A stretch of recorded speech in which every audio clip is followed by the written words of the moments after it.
नमस्कार दोस्तों, आज मैं आपको दशा माता व्रत की 7वीं कथा सुनाने जा रही हूँ। प्रेम से बोलिए दशा माता की जय हो। एक बुढ़िया थी, वह बहुत गरीब थी। उसका एक लड़का भी था। एक दिन वह लड़के से बोली कि बेटा कुछ ऐसा उद्यम करो जिससे 4 पैसे की आय हो और अपना निर्वाह हो। अब मेरे तो हाथ पैर नहीं चलते। तब लड़का गांव वालों के गोरू चराने लगा। एक दिन लड़का पशुओं को पानी पिलाने नदी के घाट पर ले गया। वहां स्त्रियां स्नान करके दशा माता के गंडे ले रही थीं। उनका एक गंडा अधिक हो गया। उनमें से एक ने कहा कि पूछो तो यह लड़का किसका है। यदि किसी उच्च वर्ग का हुआ तो इसी को गंडा दे दिया जाएगा। एक स्त्री ने लड़के से पूछा, तुम्हारे घर में कौन है? लड़के ने उत्तर दिया, मेरी बुढ़िया माता है। फिर स्त्री ने कहा कि तुम कौन वर्ण के हो? वह बोला, मैं ब्राह्मण हूँ, पर कोई काम न मिलने के कारण गाय चराता हूँ। स्त्रियों ने लड़के को एक गंडा देकर कहा कि तुम इसे घर ले जाकर अपने माता को दे देना और कहना कि इसका पूजन और व्रत करें।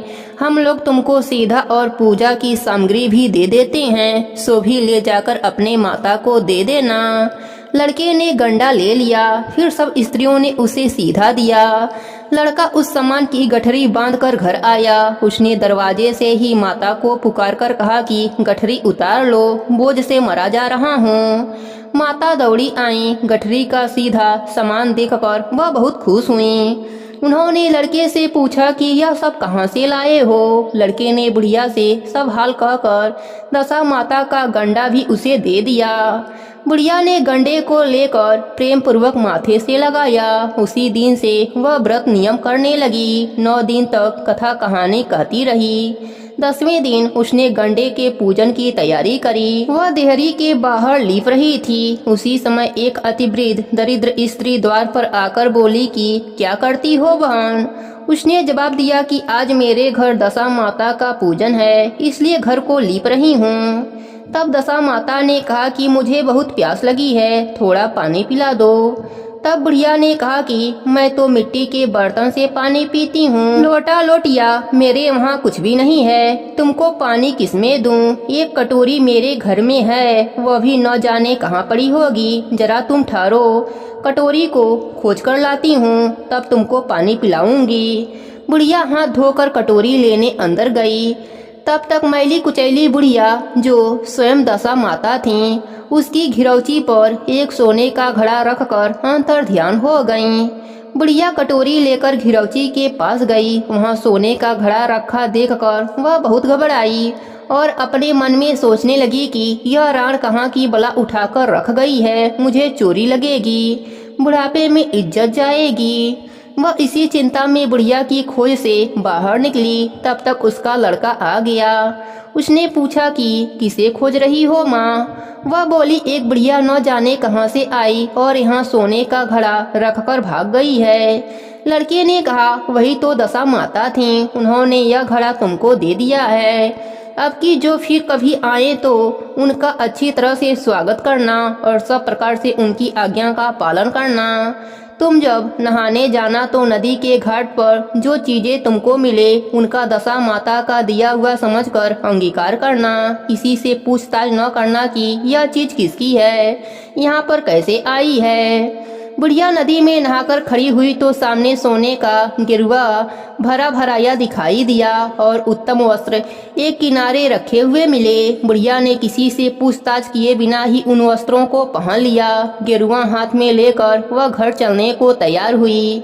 तब 4 कहार डोली लिए आ पहुँचे और बुढ़िया से बोले कि यह डोली तुम्हारे लिए आई है, इसी में बैठकर घर चलो। बुढ़िया डोली में बैठकर घर आई तो देखती क्या है कि जहाँ उसकी टूटी फूटी झोपड़ी थी वहाँ कंचन के महल खड़े हैं। बुढ़िया ने महल के भीतर जाकर श्रद्धा और भक्ति पूर्वक दशा माता के गंडे की पूजा करी और अंत में हाथ जोड़कर यह वरदान मांगा कि महारानी, जैसे तुमने मुझको यह संपत्ति दी है वैसे ही मेरे लड़के का विवाह हो जाए, तब यह शोभा देगा। कुछ दिनों के बाद ही लड़के का विवाह हो गया और बहुत सुंदर सुशील घर में बहू आ गई। तब बुढ़िया ने दशा माता से दूसरा वर मांगा कि जैसे मेरे बहू बेटा हैं वैसा ही नाती पाऊं। कुछ दिनों के बाद बुढ़िया के लड़के को भी लड़का हो गया। एक दिन बुढ़िया ने बहू को समझाया कि मेरी यह सब संपत्ति दशा माता की दी हुई है, उन्हीं की कृपा से तुम भी इस घर में आई हो। यदि मैं मर जाऊं और कभी एक मैली कुचैली बुढ़िया तुम्हारे घर पर आए तो उनका विनय पूर्वक स्वागत करना। यदि उनकी नाक बाती हो तो उसे आंचल के छोर से पोंछना, भीड़ मत करना। प्रार्थना करना कि हे माता यह सब आपका ही दिया हुआ है। जब भी दशा माता के गंडे पड़े तब उनको अवश्य ही लेना और श्रद्धा पूर्वक उनकी पूजा करना। जब कभी तुम पर कोई संकट पड़े तब सुहागने न्योतना। दशा माता की कृपा से तुम्हारी सब इच्छाएं पूरी हो जाएंगी। कुछ दिनों के बाद बुढ़िया मर गई। तब दशा माता ने सोचा कि अब चलकर देखना चाहिए कि वह सास के बचनों को कहाँ तक पालती है। अतः वह एक वृद्ध भिखारन का भेष धारण करके उसके घर आई। उन्हें देखते ही बहू खड़ी हो गई, पाँव पड़ी, दंडवत करी और बालक को उनके गोद में डाल दिया। उसकी ऐसी श्रद्धा भक्ति देखकर दशा माता ने आशीर्वाद दिया कि तेरी धर्म बुद्धि है, भगवान सदैव तेरा भला करेगा, भंडार भरपूर रहेगा, कभी किसी बात की चिंता तुझे नहीं सताएगी, जो इच्छा करेगी सो फल पावेगी। हे दशा माता, जैसे आपने बुढ़िया ब्राह्मणी और उसके बहू पर अपनी कृपा करी वैसे ही कृपा दृष्टि अपने सभी भक्तों पर बनाए रखना। सबके व्रत को पूर्ण करना, कहानी अधूरी हो तो पूरी करना, पूरी हो तो मान रखना। प्रेम से बोलिए दशा माता की जय हो। अब सुनते हैं नित्य नियम और व्रत को पूर्ण करने वाले गणेश भगवान की कहानी। प्रेम से बोलिए गणेश भगवान की जय हो।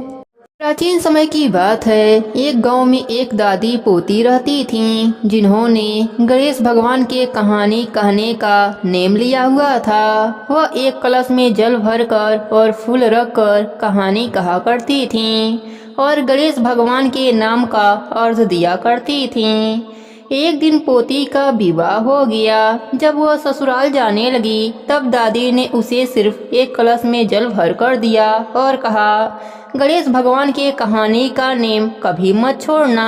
पोती विदा होकर ससुराल चली गई और चलते चलते सोचती रही कि ससुराल में सब पूछेंगे कि बहू क्या क्या लाई हो तो मैं क्या बताऊंगी। गणेश भगवान ने सोचा कि यह लड़की बहुत परेशान है, मुझे इसके संकट को मिटाना चाहिए। रास्ते में पोती ने गणेश भगवान की कहानी कहकर अर्घ दिया।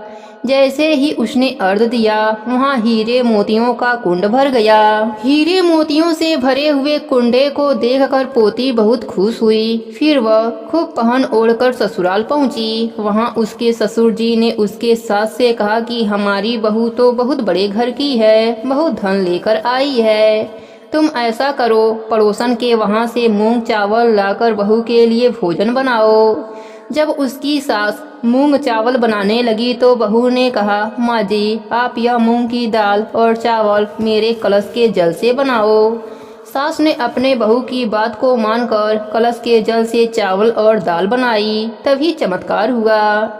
उनकी पूरी रसोई अनाज और तरह तरह के पकवान से भर गए। यह देखकर सास बहुत खुश हुई। उसने अपने बहू से कहा, बहू आओ भोजन कर लो। तब बहू ने कहा, अभी घर में किसी ने भोजन नहीं किया है तो मैं भोजन कैसे कर लूं, और मेरा गणेश भगवान की कहानी कहने का नेम है। सास ने कहा, बहू मैं भी कहानी सुनूंगी। फिर बहू ने एक कलश में जल भरकर और फूल रखकर गणेश भगवान की कहानी कही और घर के सभी सदस्यों ने गणेश भगवान की कहानी सुनी। गणेश भगवान की कृपा से उनके घर में अन्न धन भर गया। यह सब देखकर सास और भी अधिक प्रसन्न हुई। फिर वह खुशी खुशी अपने पूरे मोहल्ले में गणेश भगवान का प्रसाद बांटने लगी। तब उसकी पड़ोसन ने कहा, अभी तो तुम चावल और दाल उधार लेकर गई थी और इतनी जल्दी इतना सारा धन कहाँ से लाई। तब उसकी सास बोली, मेरी बहू हर रोज गणेश भगवान के कहानी का नेम निभाती है, यह सब उसी का फल है। सास की बात सुनकर पड़ोसन को बड़ी हैरानी हुई और उसने कहा, मैं भी गणेश भगवान के कहानी का नेम निभाऊंगी। अब पड़ोसन भी नित नेम से गणेश भगवान की कहानी का नेम निभाने लगी। गणेश भगवान की कृपा से पड़ोसन का घर भी अन्य धन से भर गया।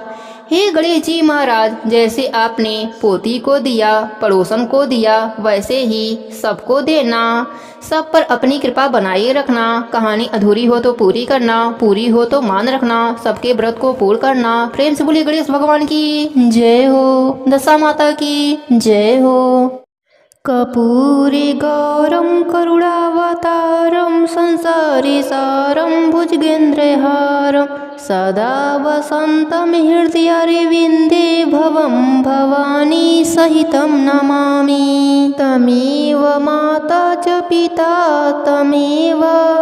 तमेव बन्धुश्च सखा तमेव विद्या द्रविणं तमेव सर्वं मम देव। प्रेम से बोलिए दशा माता की जय हो। आरती श्री दशा माता की जय, सतचित आनंद दाता की। आरती श्री दशा माता की जय, सतचित आनंद दाता की। भय भंजन अरु दिशा सुधारणी, पापे तापे कली कलुष विदारणी। शुभ लोक में सदा विहारणी, जय पालिनी दीन जनन की। आरती श्री दशा माता की जय, सतचित आनंद दाता की। अखिल विश्व आनंद विधायिनी, मंगलमयी सुमंगलदायिनी। जय पावन प्रेम प्रदायिनी, अमीय राग रस रंग रली की। आरती श्री दशा माता की जय, सतचित आनंद दाता की। आरती श्री दशा माता की जय, सत्यचित आनंद दाता की। नित्यानंद भयो आहार दीनी, आनंद घन आनंद प्रसादिनी। रसमय उन्मादिनी, सरस कमलिनी विष्णु अली की। आरती श्री दशा माता की जय, सत्यचित आनंद दाता की। आरती श्री दशा माता की जय, सत्यचित आनंद दाता की। प्रेम से बोलिए दशा माता की जय हो।